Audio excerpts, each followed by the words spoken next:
Ladies and gentlemen, it is Wednesday and it's the last Wednesday pre-training camp. We are just 5 days away from Media Day and the start of training camp. So if you're new to the channel, every Wednesday we feature your Bulls hot takes and my reaction to them. So feel free to leave your hot takes in the comments below or join the Bulls Central Discord and leave them there as well. Next week's hot takes will be in the middle of training camp, so send me your best ones and I might just cover them in next week's video. But with that out of the way, let's get into this week's takes. So what's going on, everyone? You're listening to Bulls Central here. I hope you're all doing very, very well. Our first take, and this one is pretty hot, comes to us from DBS. Arturus will bring Nikola Jokic to the Bulls and trades Nikola Vucevic, Coby White, and their 2022 draft pick for him.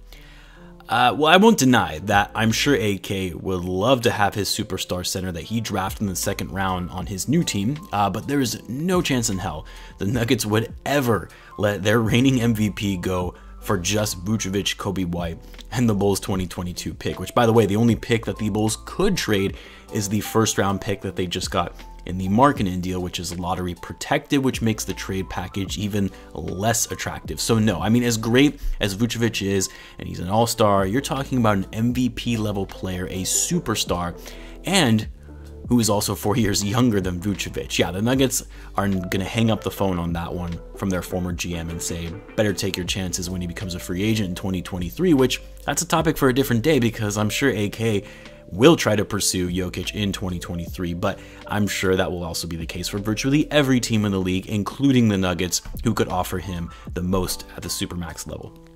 Next, we've got Jailed823. Lonzo will be in the All-Star conversation about getting a reserve spot. Zach and Vooch will make the All-Star game.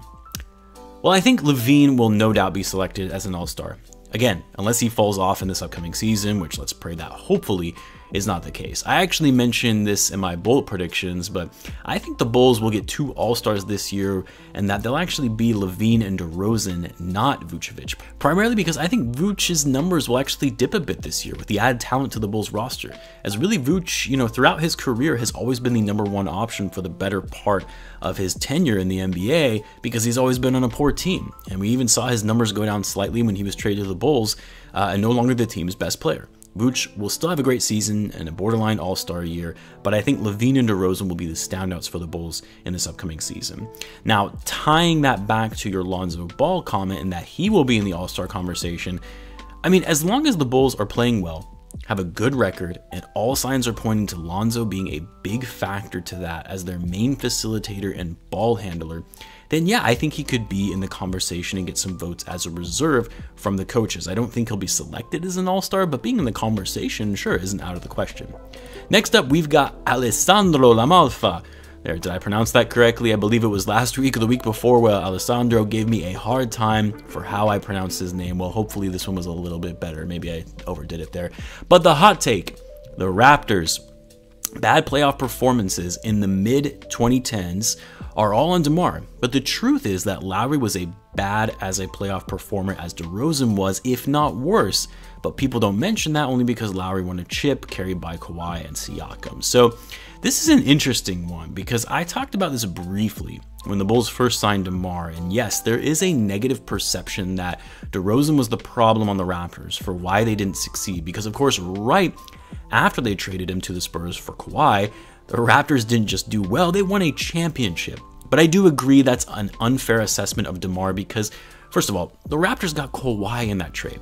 And Kawhi Leonard is hands down a better player. He just is. Kawhi is arguably one of the top 3 players in the league. Not only that, but the year that DeMar was traded was also the year that LeBron left the Eastern Conference to go play for the Lakers, and LeBron was no longer a threat to the Raptors' title hopes. So to say, well, clearly DeMar was the problem isn't accurate at all. Sure, DeMar did have some poor performances in the playoffs in those years, but yes, so did Kyle Lowry, who was a big piece on that team too. But more importantly, these guys just ran into LeBron. I mean, as Bulls fans, we should all know how hard it is to get past LeBron in the East during those years, having lost to him 3 times in the playoffs, twice on the Heat and once with the Cavs. So agreed, DeMar does have to take some form of the blame for those years, but Lowry does equally as well. And of course, it was also a circumstance of running into LeBron James multiple times in those playoff runs. Next, we've got Carlton Stanton. Bulls will have a below 500, not percentage, below 500 record at season's end. Zach LaVine agrees to a sign and trade mid-season. Listen, Carlton, I think I speak on behalf of all Bulls fans.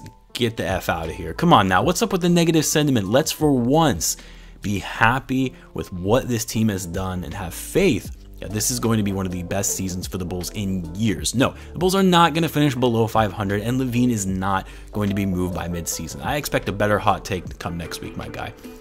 Next, we've got Max Logs. Lonzo will play better than LaMelo this season. Wow, I really like this take. I'm not so sure I agree with it. I mean, if LaMelo's rookie season was any indication of what is to be expected in his sophomore year, one would assume, hopefully he would be even better. It's going to be hard for Lonzo to top that. However, this is a new environment for Lonzo, one in which he'll actually be able to play a point guard, and in a new environment, well, he will be surrounded by elite scorers. Not that he didn't necessarily have that in New Orleans. I mean, Zion is a strong offensive player, and so is Brandon Ingram, but those guys are nearly at the level in terms of their scoring prowess as someone like Zach LaVine, DeMar DeRozan, and Vucevic are. It's going to enable Lonzo to get easier assists to find the open man. Not only that, but also more open looks for himself, because when you have three players who can put up 20+ points per game on a nightly basis, you're going to get plenty of open looks for yourself as the point guard when playing off the ball, especially now that Lonzo has improved his three-point shot. He's going to be a threat from deep as well. So it's tough to say. I don't know necessarily if Lonzo will have a better season than LaMelo, especially if LaMelo takes that expected rookie to sophomore leap, but I do think their season performances will be much more comparable than we saw last year. Next, we've got, and this is a bit of a longer one, Toby Isidro. Even though Zach is the best player, if and when the Bulls make the playoffs, the most pressure will be on DeMar. LeBron is not in the East, and on paper, this is the best team he's ever been on in terms of pure talent, even better than those Raptors teams that always had a top 4 record in the East. Also, besides the Nets, the Bulls should be favored in every possible matchup in the East, regardless of seeding. So this kind of goes back to the earlier take about DeMar being the reason the Raptors failed in those earlier years when they were going against LeBron before he was traded to the Spurs. It's an interesting take. I don't know that I would consider the most pressure being on DeMar when going into the playoffs. I mean, for DeMar, he's at least proven to make the playoffs consistently and actually win playoff series. LaVine, the biggest knock on him as a player is that obviously he's great, but he can't win, which is not really a fair assessment at all or accurate because he's always played on bad teams, but this is LaVine's time to shine. Being in the spotlight on the biggest stage, he actually has talent around him now, and so really there's no excuse of, well, he just doesn't have enough help. That doesn't apply anymore. The front office has gotten him the help, and he'll be expected to show up as a star player, as the best player even in the playoffs. Sure, some pressure will be on DeMar, don't get me wrong, and that will be the case for Vucevic and Lonzo as well as other guys on the roster, but no, the best player, especially when it's a player who has never made it to the playoffs before, and now that he has the talent around him, that's always the player that is going to have the most pressure on them going into the postseason. As for the second part of your take that the Bulls should be favored in every possible matchup besides the Nets, I can't say I agree with that either. I mean, are we going to forget about the defending champions? Giannis is never going to be an easy matchup for anybody. I mean, even the Sixers, if they lose Ben Simmons, which it looks like they probably will, they still have Embiid, who is a nightmare of a matchup for any center. Not only that, but the Heat, Hawks, Celtics, I mean, I think all of these teams, the Bulls could potentially be better than in this upcoming season, but to say that they should be favored in every possible matchup against these guys, I can't say I agree with. The East is going to be competitive this year across multiple teams. Next up, we've got Garrett Slingerland. It'll take some time, but Ayo will eventually be a legitimate MVP candidate. Wow. Well, I didn't include your follow-up comment in that you said you're a huge Illini fan, which makes sense, so at least you can admit that you're biased. I mean, way too early to make this kind of claim, and as much as I think Ayo will prove to be a better player than where he went in the draft, MVP candidate, no.